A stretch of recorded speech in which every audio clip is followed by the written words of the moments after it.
जय हिंद दोस्तों। आज की क्लास में हम यूनेस्को के बारे में देखेंगे और यूनेस्को की जो वर्ल्ड हेरिटेज जो साइट है उनको भी देखेंगे। इसकी जो जो ये रिपोर्ट प्रकाशित करता है उसके बारे में देखेंगे। तो शुरू करते हैं आज की क्लास। सबसे पहले यूनेस्को। यूनेस्को क्या है? तो यूनेस्को एक संगठन है, एक बॉडी है। यूएन यूएन की एक जो यूनाइटेड नेशन है उसका एक निकाय है, स्पेशलाइज्ड है, विशेषज्ञ निकाय है उसका। ये एक संगठन है और ये यूएन जो कि सबसे बड़ा संगठन है, यूनाइटेड नेशन उसका एक विशेषज्ञ संगठन है। विशेषज्ञ संगठन, इसका फुल फॉर्म है united united nation united nation educational educational educational scientific scientific and cultural cultural organisation organisation ये इसका फुल फॉर्म है। इसका हिंदी में फुल फॉर्म होगा शिक्षित संयुक्त राष्ट्र शैक्षिक वैज्ञानिक तथा सांस्कृतिक संगठन। ये हो गया। ये कब बना था? 1945 में। ये कब बना था? ये कब बना? 19 नवंबर 1945 को बना था ये। 1945 को बना। इसमें इसके सदस्यों की संख्या कितनी है? इसमें कितने देश जुड़े हुए? तो इसमें जुड़े 195 कंट्रीज जुड़े हुए हैं। इसका ऑफिस जो है फ्रांस के पेरिस में है और इसके कई क्षेत्रीय कार्यालय भी है इसके। क्षेत्रीय कार्यालय भी है। ये कैसे बना? द्वितीय विश्व युद्ध जब समाप्त हुआ, मतलब जब चल रहा था 1942 में, उसके बाद में एक बैठक हुई जो कि यूरोपीय देशों की थी। वो बैठक लंदन में हुई थी। तो उस बैठक में क्या निर्णय निकला गया था कि एक शैक्षिक शैक्षिक और सांस्कृतिक, मतलब एजुकेशनल और सांस्कृतिक एक संगठन बनाया जाए। तो उसके तहत इसकी स्थापना हुई थी। उसके तहत इसकी स्थापना कब हुई थी? 1945 में। और भारत कब इसका सदस्य बना? 1946 में इसका सदस्य भारत बन गया था। ये हो गया। यूनेस्को का हमने मोटा देख लिया। अब इसकी विशेषताओं को देखते हैं। तो ये क्या करता है? सबसे पहले देखते हैं इसकी शिक्षा के बारे में। शिक्षा, ये इसका इसकी विशेषता है। तो ये क्या करता है? शिक्षा के महत्व को बढ़ावा देता है, और ये यूनाइटेड नेशन की एकमात्र बॉडी है, एकमात्र निकाय है जो कि शिक्षा के सारे पहलुओं को, संपूर्ण पहलुओं को देखता है, उनके विकास की बात करता है। और जो सस्टेनेबल डेवलपमेंट गोल है, एसडीजी गोल है जो 4 है, उसके जो एजेंडा 2030 निर्धारित किया गया, उसका नेतृत्व भी यूनेस्को करता है। उसके बाद में धरोहर, क्या होता है कि संस्कृति के बिना सतत विकास नहीं हो सकता है। इसलिए यह विश्व की जो सांस्कृतिक और प्राकृतिक जो धरोहर है उनके बचाव का कार्य भी ये करता है। उसके बाद में विज्ञान को देखते हैं। विज्ञान के बारे में क्या करता है कि भविष्य के सतत विकास के लिए साइंस बहुत जरूरी है। विज्ञान जो साइंस होता है वो सोशल, सामाजिक, आर्थिक और पर्यावरणीय जो चुनौतियों का समाधान करने में मदद करता है, सक्षम होता है। ये है। उसके बाद में इसके कई कार्यक्रम चलाए जाते हैं इसके द्वारा, जैसे एक मेन एंड बायोस्फीयर रिजर्व ये कार्यक्रम है। उसके बाद में एक मेप हो गया, वर्ल्ड हेरिटेज वाला हो गया। जैसे कई सारे इसके प्रोग्राम चलाए जाते हैं, तो उन प्रोग्राम को हम देखते हैं।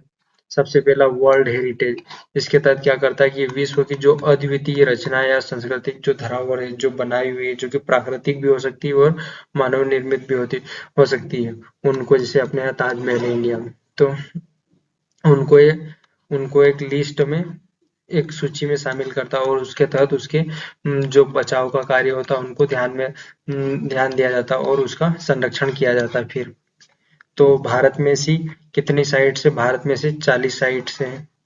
उसमें से एक मिक्स्ड है, मतलब एक प्राकृतिक है और प्राकृतिक भी और ये प्राकृतिक भी और सांस्कृतिक भी है। भारत में ऐसी कर 40 साइट्स हैं, 40 साइट्स है। और सबसे जो लेटेस्ट जो अभी इसमें शामिल हुई है वो है धोलावीरा।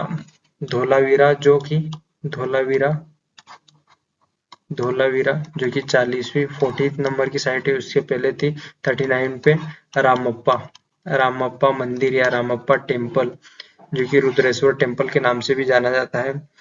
तो एक बार हम इनके नाम देख लेते सबसे पहले कौन कौन से है। तो सबसे पहला हमारा अजंता की गुफा है। अजंता की गुफा है, एलोरा की गुफा, अजंता एलोरा की गुफा, आगरा का किला, उसके बाद में ताजमहल है, सूर्य का कोणार्क, जो कोणार्क में जो सूर्य मंदिर है वो है, महाबलीपुरम का जो मोनुमेंट है जो तमिलनाडु में वो है, काजीरंगा नेशनल पार्क जो कि असम में, काजीरंगा जो कि असम में। उसके बाद में मानस, ये भी मानस नेशनल पार्क है, ये भी असम में। केवलादेव ये राजस्थान में। काजीरंगा हो गया, फिर उसके बाद में मानस हो गया। चर्चेस ऑफ, एक गोवा में एक चर्च है वो भी है। खजुराहो के जो मोनुमेंट है उनको भी शामिल किया। हम्पी भी इसके अंदर अंतर्गत आता। फतेहपुर सीकरी का जो महल है आगरा में वो भी। एलिफेंट गुफा है, हाथी की गुफा है। फिर पत्तलकड़ की कर्नाटक में सुंदरबन है, इसमें नंदा देवी है। नंदा देवी एक जो कि पर्वत भी है हिमालयाज में। और ऐसे करके 40 साइट्स हैं इसमें, जो आगे आगे हम डिस्कस करेंगे। उसके बाद में जो अगला कार्यक्रम था MEB, man man and biosphere. Biosphere मानव मानव व मानव एवं जीवमंडल कार्यक्रम। ये एक इंटर गवर्नमेंटल साइंटिफिक प्रोग्राम है। इंटर गवर्नमेंटल साइंटिफिक प्रोग्राम है।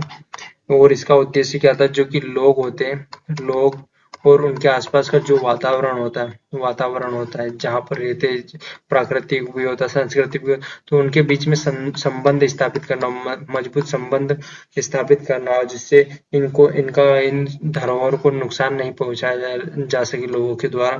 तो इसके लिए एक साइंटिफिक बेस तैयार किया गया। इसके तहत इंडिया में क्या 18 बायोस्फीयर रिजर्व है। उसमें से 12 को मैप के तहत चिन्हित किया गया। 12 इसमें शामिल है इस प्रोग्राम के तहत। फिर अगला है IHP। IHP इसका फुल फॉर्म है इंटरनेशनल हाइड्रोलॉजिकल प्रोग्राम, जो कि जल जो कि वाटर वाटर के अनुसंधान, रिसर्च और प्रबंधन, उसका मैनेजमेंट करने पर उससे संबंधित है। और उसके बारे में जो जल का प्रबंधन और जल का संरक्षण करने के संबंध में उसकी शिक्षा को शिक्षित भी करता है। और ये सतत विकास के लिए समर्पित है। उसके बाद में अगला जो कार्यक्रम है WWAP, water world water assessment programme, जो कि वैश्विक स्तर पर आजकल जल का जो संकट बन रहा है, जिससे क्या होता है कि विकासशील देश और पर्यावरण को जो धारणीयता को उसको खतरा हो रहा है, तो उस खतरे से निपटने के लिए इस प्रोग्राम को चालू किया गया है, WWAP। उसके बाद में अगला प्रोग्राम है IBPS, international basic science programme. International basic science programme होगा। साइंस प्रोग्राम ये किसी भी देश में बेसिक साइंस का विकास करने की बात पर जोर देता है। साइंस का विकास होना ही चाहिए। यूनेस्को और जो यूनेस्को की जितने कंट्री मिलकर इस प्रोग्राम को रन करती है, ये ताकि इंटर गवर्नमेंटल सहयोग को बढ़ावा दिया जा सके। उसके बाद में ये इसके द्वारा कई रिपोर्ट्स भी जारी की जाती है, जिनमें से एक है global education education global education monitoring monitoring report. और ये एक रिपोर्ट हो गई। एक दूसरी रिपोर्ट भी है, दूसरी रिपोर्ट है जो कि इंडिया के लिए जारी करता है, state of education education report state of education report state of education report. ये रिपोर्ट जारी, और कहीं भी रिपोर्ट जारी करता है जो क्षेत्रीय भी होती है। उसके बाद में वो इसमें भारत की हमने साइट देखी 40 साइट है। तो ये रहा मैप, इसमें कई सारी साइट्स दी हुई है जिसको आप ध्यान से देख लीजिएगा एक बार। और इसमें लेटेस्ट थी धोलावीरा, और उससे पहले थी रामप्पा टेम्पल। ये हमने यूनेस्को की जितनी भी साइट थी उनको भी देख लिया। तो आज की क्लास हम यहीं समाप्त करते हैं। धन्यवाद।